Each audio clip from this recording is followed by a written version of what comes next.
And showtime. Ladies and gentlemen, welcome to another episode of the ChannelPro 5-Minute Roundup. A look at news, trends, and tips for the SMB channel in 5 minutes or thereabouts. My name is Rich Freeman. I am executive editor of the ChannelPro Network. I'm also a co-host of this program. I am joined this and every week by your other co-host, Eric Simpson, a business transformation and improvement advisor to MSPs and other IT providers. Eric, how you doing?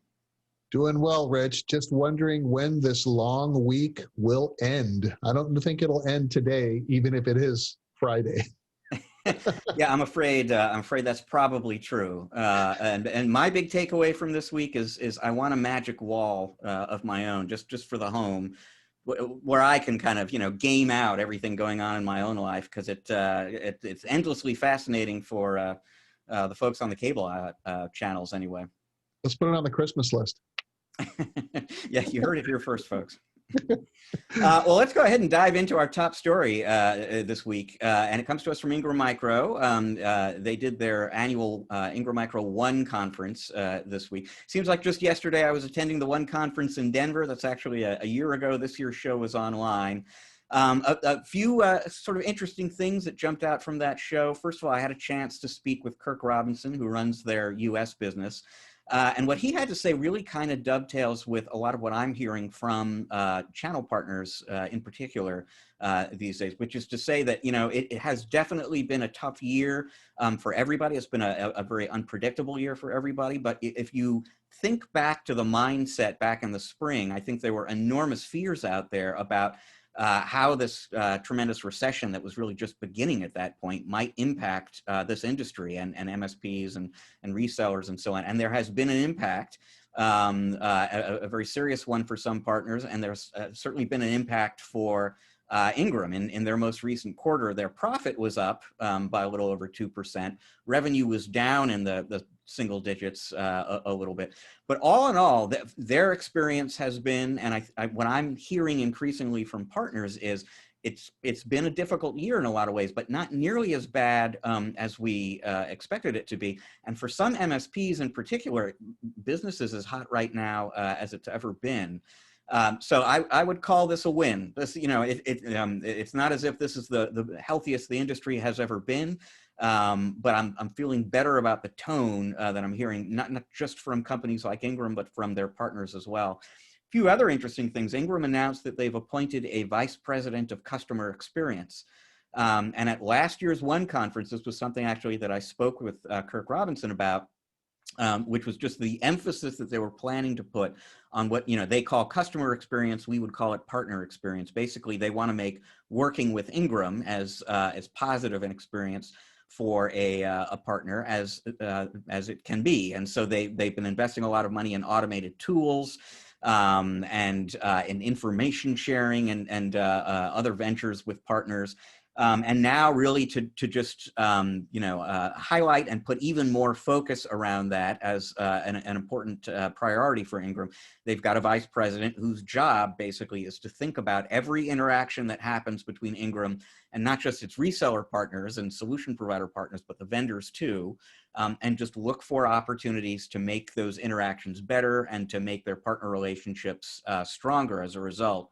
And then the last thing that they really made a point of highlighting this week, which I think was interesting, again, if you think back to the spring when the coronavirus was just starting, Ingram was one of the companies, distributors, vendors that rolled out some financial assistance offers for partners because they understood that we were going to be headed into a period where cash was maybe tight and there was a bit of a cash crunch going on.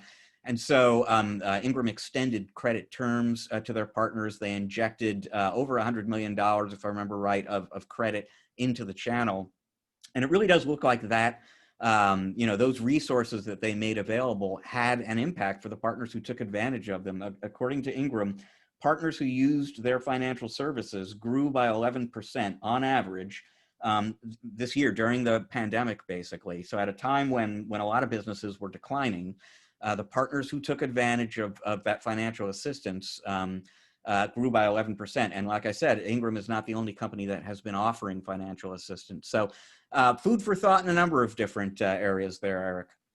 Yeah, absolutely. Some great takeaways from your coverage there, Rich. And, I will say that the statistics that were shared by Ingram, including, their performance is kind of unexpected, right? So better than expected, and surprising because the quarantine and the lockdowns and, the current economic condition has extended much longer than anyone predicted. So, the partners that were well prepared, from an operational maturity level, for instance, that were better insulated, delivering a higher percentage of their services as recurring revenue services. That always helps insulate against economic downturns and things like that.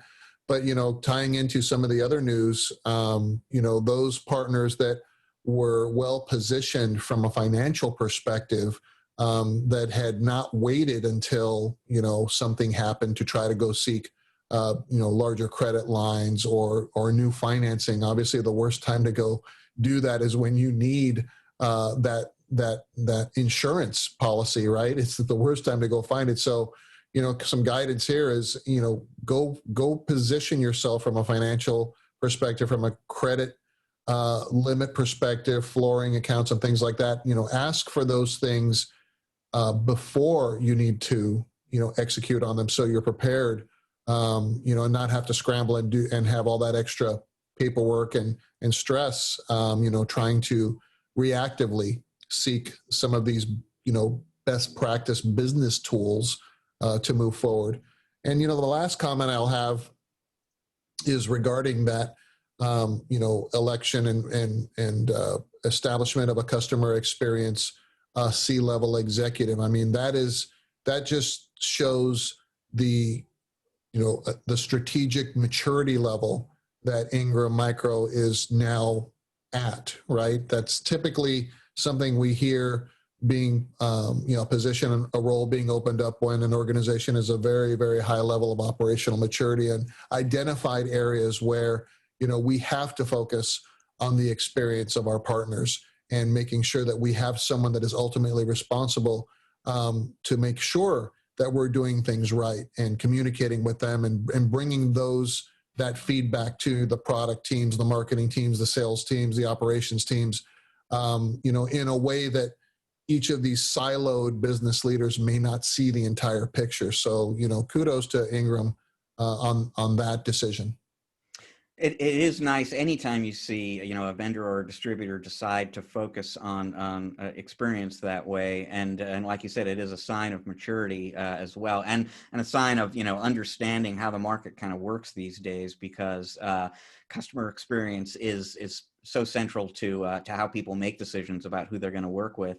On the financing side, I think a big reason why Ingram placed so much emphasis this week on financial services and the relative success of the partners who have taken advantage of that is they're really trying to encourage partners to keep doing that. So I mean, there were some extraordinary things that they did early in the pandemic to help partners get through the worst of the crisis. But they were really kind of hammering home the point this week that Ingram is a $49 billion. It's this enormous company, very deep pockets. They continue to be eager to work with their partners on financial services and leasing programs and all sorts of different financial assistance programs that they have. And obviously, the reason they want to do that is because they don't want their partners walking away from deals that could produce revenue for them and for Ingram based solely on that issue, and so like one of the programs that they were highlighting to me is this program called a Direct Express that they have, where basically if you have some $2 million opportunity with a customer, but you don't have $2 million of credit capacity with Ingram, that's okay. If your customer is credit worthy for that $2 million, Ingram will actually, take on that risk directly with the customer, and you don't have to touch your credit at all with Ingram on that, and you don't have to walk away from that deal because it feels like it's too big. So Ingram wants, and this has been going on for years, they've really been trying to get partners to understand that these kinds of resources exist so that they can take advantage of them, grow their own business, help Ingram grow its business along the way. Well, Maturity, we're talking about maturity here, and vendors who are interested in partner experience. That kind of ties in some with your tip of the week, Eric. Absolutely. I mean, what a timely, tip of the week it is, that we can definitely, dot lines to some of the things that, Ingram has reported to us today. And so my tip of the week today is, for those of you that are not conducting quarterly business reviews with your vendors, I want you to consider that, right? So when we talk, from a partner perspective, Rich, all the time about QBRs and things like that, it's typically couched from, the partner delivering a strategic meeting with their end customer and helping them develop their strategy to help them grow their business, et cetera, and find budget and things like that to invest in improvements. Well, some of the higher performing partners already have experienced QBRs with their vendor or distributor partners, because the vendors have selected them or identified them, or they've just reached a specific level where they now qualify for more direct assistance. I'm saying if that hasn't happened for you yet, consider taking the bull by the horns and asking for those. And this isn't a QBR. It's not like a report card of how you're doing. And I know a lot of partners, think, well, if I start doing that with my vendors, they're going to want to talk about financials and sales plans and all this other stuff. Yes, yes, they want to talk to you about that stuff. And that's a good thing, because when you share and have that trust and confidence, of course, you've got to build the trust and confidence to feel comfortable of sharing these things. But the more transparent you are with your vendors and distributors and sharing this, the more apt they are to work with you to help you, develop these sales plans and marketing plans and help you execute on them, with benefits such as MDF, with benefits, from their sales team, and helping you really realize your true potential. So don't look at it as something that you want to keep close to the vest. And I know, Rich, there's lots of stories that have been around for many, many years in the industry about, things that went wrong when partners have shared, information with vendors. But I'm not saying, look, go out and do this with every vendor. I mean, the ones that you have built a close relationship with that you think can help you, and it's a two-way street. You're helping each other. So it's a collaborative effort. And you have these meetings on a quarterly basis. You help establish some milestones and goals, and then ask for their support in helping you achieve those. And then you measure that progress, at least quarterly, if not more often, right?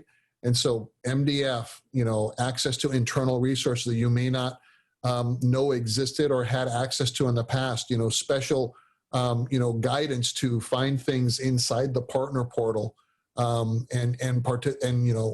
having them help deliver live events, back in the day when we used to do some more of these things. But can they provide speakers and other resources when you're having webinars and virtual meetings with clients? What kind of pre-sale support can they deliver for you? What kind of post-sale support? There's a whole universe of opportunity that exists within your within your vendor ecosystem that sometimes we're not aware of because we're not asking the right questions. So go find, one or two of your really key vendors and start opening those conversations and put yourself in a position to be that go-to partner.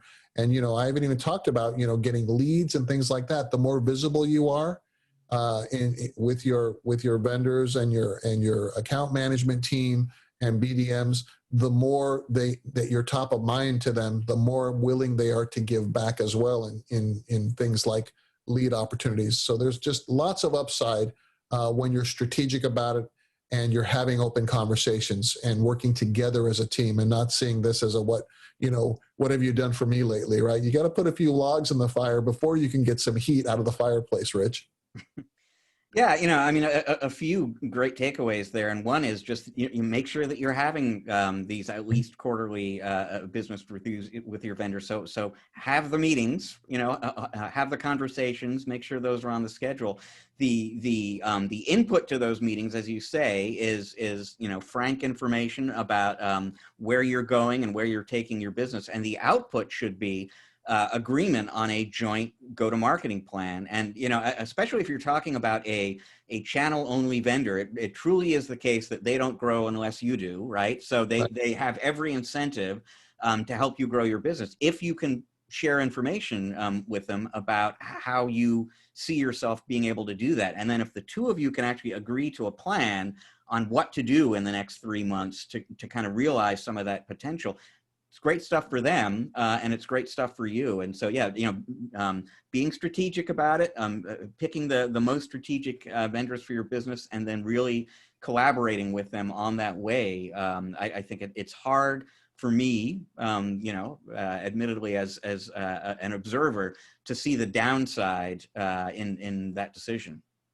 Well, you know, there are some downsides. I mean, failing to execute, failing to perform. But if it's a true collaborative business partnership, I mean, you're reviewing performance objectively. So, you know, we applied MDF XYZ. Here are the things that we did. Did we achieve the outcomes that we wanted? You know, did you fill the top of your sales funnel as a result of our assistance? Did we help you push deals through the sales funnel? This is, you know, you and your vendor partner manager or CAM or BDM, you know, you're objectively reviewing performance and removing emotion out of it. So when you have a scorecard where you're tracking all of these initiatives and what each side has agreed to do, did you actually put your people through the training and get the certification? You know, did you execute, you know, those marketing and lead generation campaigns fueled by MDF? Did you conduct those webinars, right? Was the vendor's sales engineering team available and helping you through some of these pre-sales processes, right? And ultimately, what is the outcome? Did we achieve the revenue growth that we wanted? Did we hit the margin that we wanted together? And then it's an objective conversation about, okay, here are the bottlenecks that we saw. What can we do next to make sure that doesn't happen, you know, as we evolve the plan, right? So it's a continual breathing. It's a business relationship that is not transactional. You're going to grow together and you're going to tweak and tune along the way for mutual benefit, as you said, Rich. All right. Well, we have got time for just one more story this week. And, you know, if you're like me, folks, you've probably had your eyes squarely trained on election results this week, but we might not actually be thinking about the same election, because the election that I've been really focused on this week is the mayoral election in Rabbit Hash, Kentucky. Rabbit Hash, Kentucky has elected a new mayor. We may not know who the president is going to be, but we know who the mayor of Rabbit Hash, Kentucky is going to be for the next 4 years, and his name is Wilbur Beast. And let me just... I was going to try to share, but go ahead and share that. It's an awesome picture. I've got it right here. Yeah, there he is in the lower left corner there. That is the new mayor of Rabbit Hash, Kentucky, ladies and gentlemen. A French bulldog named Rabbit Hash, or excuse me, named Wilbur Beast. In the lower right-hand corner there, you've got the runner-up, a beagle named Jack Rabbit. You can actually see the vote results up there. There's the magic board for Rabbit Hash up at the top of the screen there. A runaway win for Wilbur. Not even any competition from any of the competitors out there. And just by the by, if you see about midway down the list on the left there, Bryn got 292 votes there. Bryn was the incumbent, just blown out of office, I'm afraid. So yeah, we've got ourselves a new Now you can see the dollar signs there. This is apparently a fundraiser, I should say. Rabbit Hash is actually a town in Boone County, Kentucky. It's sort of a historical town, and so you know they run these elections here to raise funds and preserve the buildings and stuff like that. And looks like they did very well this year. And you know, congratulations, Mayor Wilbur. And to all the runners up. I see Smokey the Rooster there with only 30 votes. So, yeah. Is Smokey the Rooster actually a rooster or a dog named Smokey the Rooster? I wasn't quite. Yeah, we don't know. Well, folks, thank you. So that is all the time we've got this week in the 5-Minute Roundup. Thank you so much for joining us. If you like the show, you want to take a look at some episodes you missed, you want to know about the new ones when they become available, best thing to do is go to the ChannelPro Network channel in YouTube and subscribe. If you click that little bell icon, you'll get notifications when the new episodes become available. you want to read more about Ingram's One conference this week, a lot of other things going on in the industry, get great business growth advice for your company, go to channelpronetwork.com every day because we have got great new content for you on a daily basis. To learn more about Eric and the work he does with his clients, go to ericsimpson.com. That is ERICK Simpson.com. So again, thank you very much for joining us, folks. Enjoy the rest of your week, please. Eric and I are enjoying the rest of your week already.